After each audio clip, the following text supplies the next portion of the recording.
तो friends, welcome to seek and grow. आज हम डिस्कस करेंगे ईगो इज द एनिमी। इस दुनिया में रहता कोई भी इंसान क्यों ना हो, वो दुनिया के इन तीन में से किसी एक स्टेज पर होगा, जो है एस्पायर, सक्सेस एंड फेलियर। और ये तीनों स्टेज हमारी लाइफ में रिपीट होती ही रहती है। एस्पायर स्टेज वो है जब हम अचीव करने के रास्ते पर होते हैं। सक्सेस स्टेज मतलब हमने जो चाहा था वो अचीव कर लिया है। और फेलियर स्टेज मतलब हम एस्पायर स्टेज से सक्सेसफुल होने के रास्ते में फेल हो चुके हैं।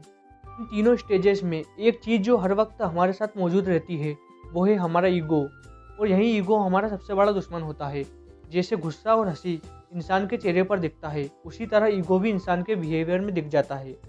आज तक जितने भी लोग अपने काम के दम पर वर्ल्ड फेमस हुए हैं, उनको आप देख लो, वो कॉन्फिडेंट जरूर होंगे मगर ईगोइस्टिक नहीं। लेकिन अच्छी बात यहाँ है कि हम इस ईगो को कुछ टेक्निक्स के जरिए कंट्रोल कर सकते हैं, जिससे वो हमारे रास्ते में ना आए और हम जो चाहें वो अचीव कर सकें। तो दोस्तों, पहली स्टेज है एस्पायर। ये वो स्टेज है जब हम कुछ बड़े और बेटर गोल अचीव करना चाहते हैं। जैसे जब कोई एग्जाम की प्रिपरेशन कर रहा होता है या कोई अपना बिजनेस प्लान तैयार कर रहा होता है। जब हम कुछ पाने की तैयारी कर रहे होते हैं तो हमें ये दिखता है, हमें सब कुछ पता है, हमें लगता है हमने सारा ज्ञान हासिल कर लिया है, हमें किसी की गाइडेंस की ज़रूरत नहीं है। और इसके साथ हम एरोगेंस से भर जाते हैं। हमें यह यकीन होने लगता है कि हम हर चीज़ के मास्टर हो चुके हैं और हमें अब सीखना बंद कर देना चाहिए। सीखने की इच्छा का ना होने का मतलब ईगो का होना। वो हमें बेस्ट बनने से रोकता है। और इस प्रॉब्लम का सॉल्यूशन है रियलिटी को समझना, जिसके लिए हमें कुछ चीज़ों को फॉलो करना होगा। Stop talk about the obstacle. हमें अपनी मुश्किलों और कठिनाइयों के बारे में बात करने की आदत होती है। जब हम कोई काम करते हैं तो हमें बहुत सी मुश्किलों का सामना करना पड़ता है। हम अपनी समस्या को सुलझाने के बजाय हम उनके बारे में बात करते रहते हैं। हम ऐसा इसलिए करते हैं ताकि हम लोगों को ये दिखा सकें कि हम कितनी मुश्किलों का सामना करते हैं, लेकिन ये करने से हमारी असफलता ही दिखती है।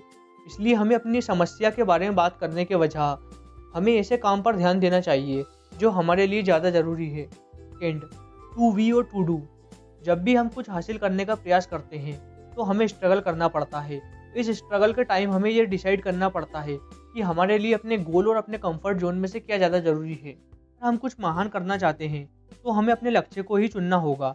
ज़्यादा बोलने और ज़्यादा सोचने से आपकी एनर्जी कम होती है, और वैसे भी ज़्यादा सोचने से आपका ईगो एक इमेजिनरी ऑडियंस तैयार करता है, जिससे आपको लगता है दूसरे लोग आपको ही देखते हैं और आपके बारे में ही सोचते हैं, पर हकीकत में ऐसा नहीं होता है। ऑथर ने एक एग्जाम्पल देकर बताया है कि एक टीनेजर ने एक वीक के लिए अपनी क्लासेस मिस की क्योंकि कुछ दिन पहले उसके स्कूल की कैंटीन में उसके पेन पर जूस गिर गया था, जिसकी शर्म की वजह से वह स्कूल नहीं गया, क्योंकि उसके ईगो ने एक इमेजिनरी ऑडियंस बना ली थी कि स्कूल में सब उसके बारे में ही सोचते होंगे और सब उसके बारे में ही बात करते होंगे। लेकिन हकीकत तो यहाँ थी कि दूसरे दिन स्कूल में किसी को वो इंसिडेंट याद तक नहीं था। इसलिए एक बात याद रखें कि आपको जितना लगता है उतना लोग आपके बारे में नहीं सोचते। फोर्ड कंपनी के मालिक हेनरी फोर्ड ने कहा था कि आपकी रेपुटेशन आपने जो किया है उसके आधार पर बिल्ड होती है, ना कि आप जो करने वाले हैं उसके आधार पर। वैसे भी टैलेंट एक स्टार्टिंग पॉइंट है। आपने देखा होगा कई लोग टैलेंटेड होने के बावजूद कुछ ज़्यादा बिल्ड नहीं कर पाते, क्योंकि उनका ईगो उन्हें किसी तरह से डरा के रोकने की कोशिश करता है। स्टीव जॉब कहते हैं, जब तक आप लोगों को दिखाओगे ही नहीं तब तक लोगों को पता ही नहीं चलेगा कि उनको क्या चाहिए। आपका टैलेंट भी एक प्रोडक्ट की तरह है।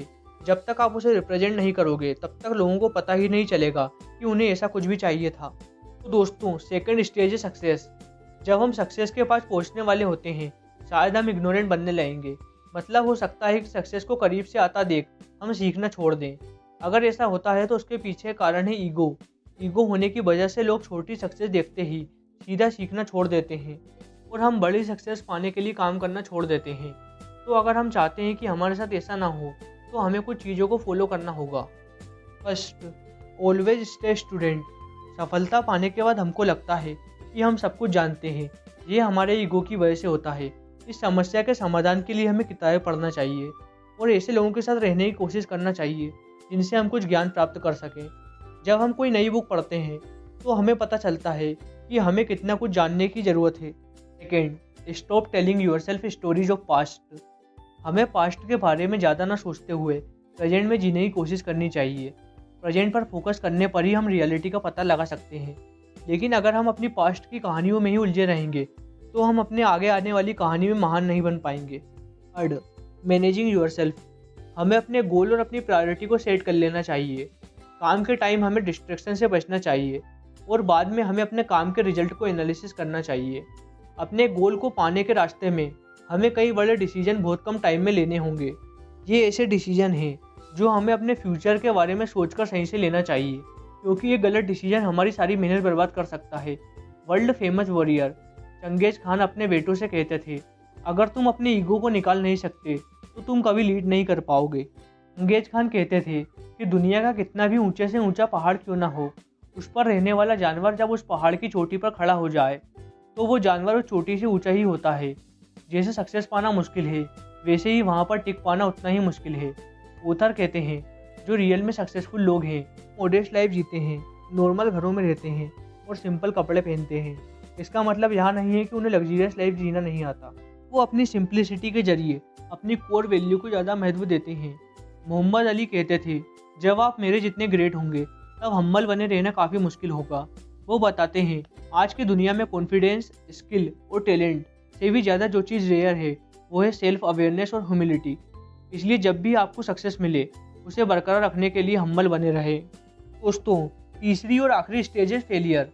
सक्सेस पाने के बाद भी फेलियर हमारे दरवाजे पे दस्तक दे सकता है, क्योंकि फेलियर हमेशा बिना बुलाए ही आएगा और फेलियर का कारण होता है ईगो। जब हम सक्सेस पा लेते हैं तो हमारा ईगो हमें आगे जाने से रोकता है। हम यहाँ मान लेते हैं कि आगे कुछ खराब हो ही नहीं सकता, और जब आगे जाके कुछ खराब हो जाता है तब हम परेशान हो जाते हैं। अगर हम फेल हो जाते हैं तो उस समय हमें संयम और जागरूकता का इस्तेमाल करना चाहिए। इन सही बातों को हमें अपनी लाइफ में एग्जीक्यूट करने के लिए कुछ चीज़ों को फॉलो करनी चाहिए। फर्स्ट, अलाइव टाइम और डेट टाइम। फेलियर तय करता है कि हम अलाइव टाइम होंगे या डेट टाइम होंगे। डेट टाइम में हम पेसिव रहते हुए सिचुएशन के सही होने का इंतजार करते हैं, और अलाइव टाइम में हम हर पल का इस्तेमाल करते हुए चीज़ों को खुद सही करने की कोशिश करते रहते हैं। हमें डेट टाइम के लिए हमेशा जागरूक रहना चाहिए।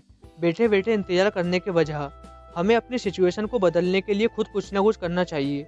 हमारी ज़िंदगी में डेट टाइम तभी आता है जब हम सिचुएशन पर निर्भर रहते हैं, और अलाइव टाइम जब आता है जब हम अपना टाइम को खुद संभालते हैं। Second, criticism is good. जब हमारी निंदा की जाती है तो हमें उन बातों को ध्यान से समझने की कोशिश करनी चाहिए। हमें देखना चाहिए कि उनमें से कही गई बातें हमारे काम की है भी या नहीं, यानी हमें किन चीज़ों में बेहतर बनना है, और जो बातें हमारे काम की नहीं हैं हमें उन्हें इग्नोर करना चाहिए। Third, compete with yourself. हमें हमेशा खुद से मुकाबला करने की कोशिश करनी चाहिए। इससे हमें पता चलता है कि हमें क्या क्या सीखने की ज़रूरत है। अगर हम असफल हो जाते हैं तो ऐसी सोच के साथ हम फिर से सही डायरेक्शन में आ सकते हैं। दोस्तों, ऐसी और वीडियो देखने के लिए हमारे चैनल को सब्सक्राइब करें, हमारी वीडियो को लाइक करें, शेयर करें और हमारी वीडियो के नीचे कमेंट करें। आप हमें इंस्टाग्राम और ट्विटर पर फॉलो कर सकते हैं, जिसके लिंक डिस्क्रिप्शन में दिए गए हैं। Thank you.